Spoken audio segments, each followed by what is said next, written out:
Dell Latitude 14, laptop bisnis yang menurut kita belum tepat untuk masuk ke jajaran laptop-laptop bisnis pada umumnya. Karena masih ada beberapa poin yang belum sampai ke ranah laptop yang dibutuhkan sama para pebisnis. Tapi di balik kekurangan ini, kita justru nemuin keunggulan baru yang lebih bisa ngebantu teman-teman semua, terutama kalian para mahasiswa yang butuh laptop tangguh, tapi harganya murah. Simak ulasan selengkapnya, abis bumper.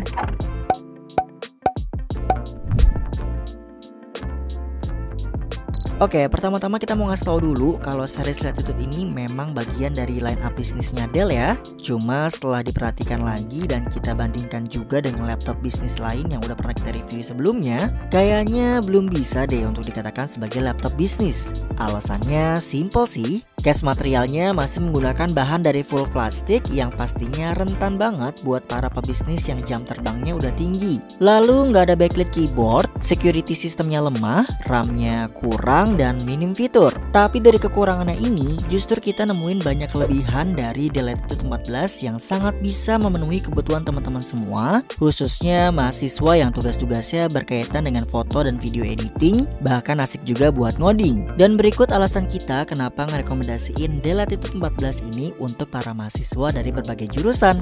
Pertama, harganya murah. Ya, kita nggak munafik ya, pasti kalau mau beli laptop yang pertama kali dilihat itu adalah harga yang harus sesuai dengan budget kita. Dan Dell Latitude 14 3410 ini harganya cuma 9 jutaan aja guys. Jadi menurut kita masih pas lah dengan budget mahasiswa yang kebutuhannya pun udah terpenuhi sama Dell Latitude 14 ini. Karena kalau dibandingin sama laptop bisnis ataupun laptop-laptop consumer saat ini tuh cukup jauh ya selisih harganya. Ya kurang lebih kalian bisa hemat sekitar 2-3 jutaan. Walau harganya murah, Dell Latitude 14 ini punya kemampuan yang udah sesuai dengan standar untuk kebutuhan tugas-tugas di office, ngedit-ngedit video maupun foto, belajar daring, bahkan sampai ngoding. Soalnya dapur pacu Dell Latitude 14 ini udah ditenagai Intel Core i5 10210U, 4 core, 8 threads, arsitekturnya 14 nanometer dengan CPU speed 1,6 GHz yang bisa di boost clock sampai 4,2 GHz. Dari sini bisa kita bilang kalau Dell Latitude 14 ini udah sangat mampu untuk pengerjaan tugas-tugas standar ya. Dan bila kita cek melalui websitenya Intel, performance-nya ini hampir menyamai Intel Tiger Lake yang i5 nih guys. Cuma memang yang Intel Tiger Lake ini sedikit lebih cepat proses kerjanya dan lebih hemat juga dalam mengkonsumsi daya. Tapi untuk kalian yang butuh laptop kencang buat kegiatan editing, desain grafis, bisa ngoding juga tapi kepentok budget, Intel 10 Gen menurut kita masih jadi pilihan yang terbaik.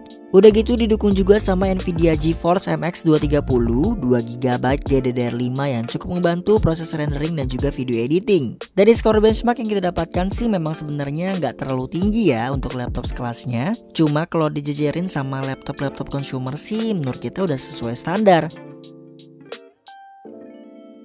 Waktu kita coba ngedit video di Adobe Premiere Pro 2018 dan juga DaVinci Resolve 16, semuanya lancar-lancar aja. Untuk ngehasilin satu paket video beresolusi 4K dan Full HD berdurasi 5 menitan, rendering dan exporting time-nya juga masih sekitar 8 menitan.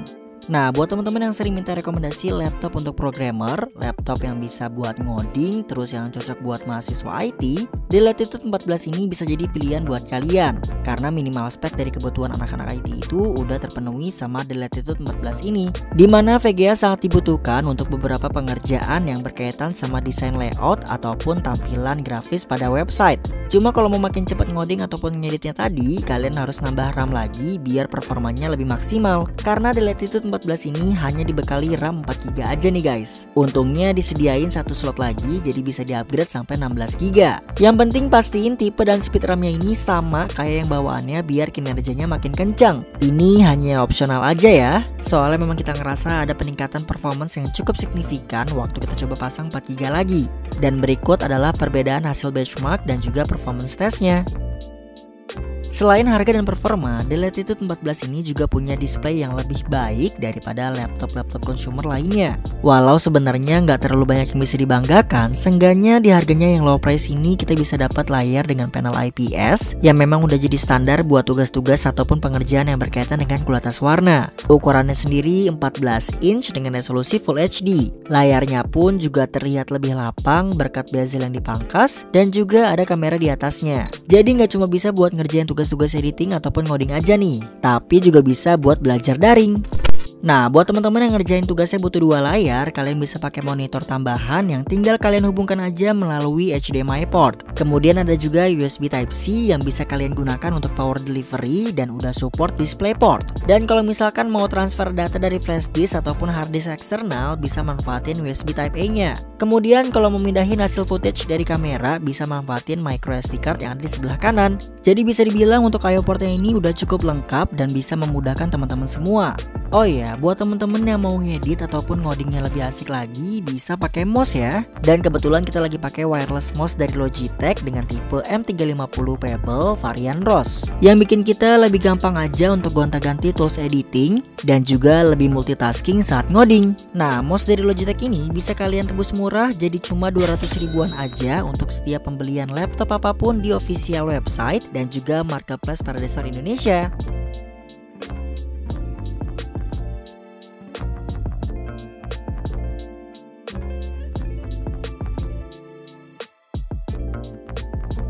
Ya, jadi intinya Dell Latitude 14 ini walaupun masuknya ke line up bisnis, tapi bagi kita pribadi masih ada beberapa keterbatasan untuk digunakan bagi para pebisnis pada umumnya. Dan dibalik kelemahan ini, kita justru jadi lebih ngerekomendasiin untuk teman-teman semua, terutama mahasiswa dari berbagai jurusan yang tugas-tugasnya sering berkaitan dengan olah data, ngedit video ataupun foto, desain-desain grafis, dan juga bisa buat ngoding atau menuhin beberapa kebutuhan mahasiswa IT lainnya. Bila kita bedah satu persatu, speknya belum begitu tertinggal dengan laptop-laptop yang ada pada saat ini. Performanya pun juga demikian, malah hampir menyamai kemampuan dari Intel Tiger Lake yang i5. Dan soal harganya pun juga masih tergolong wajar untuk kantong mahasiswa. Mungkin sekali lagi kita bisa bilang kalau mau laptop murah tapi tangguh buat nemenin nugas sih, Dell Latitude 14 ini bisa jadi salah satu pilihan kalian untuk beberapa tahun ke depan. Oke guys, mungkin segini dulu ya review kita mengenai Dell Latitude 14 ini. Buat yang mau nanya, ngoreksi atau nambahin bisa langsung tulis aja di kolom komentar. Subscribe channel kita dan follow semua sosial medianya juga ya. Buat teman-teman yang tertarik sama Dell Latitude 14 dan mau tebus murah juga mouse Logitech tadi, bisa langsung beli di website dan juga marketplace Paradise Store Indonesia ya. Informasi selengkapnya bisa kalian lihat di deskripsi. Kita pamit, sampai jumpa.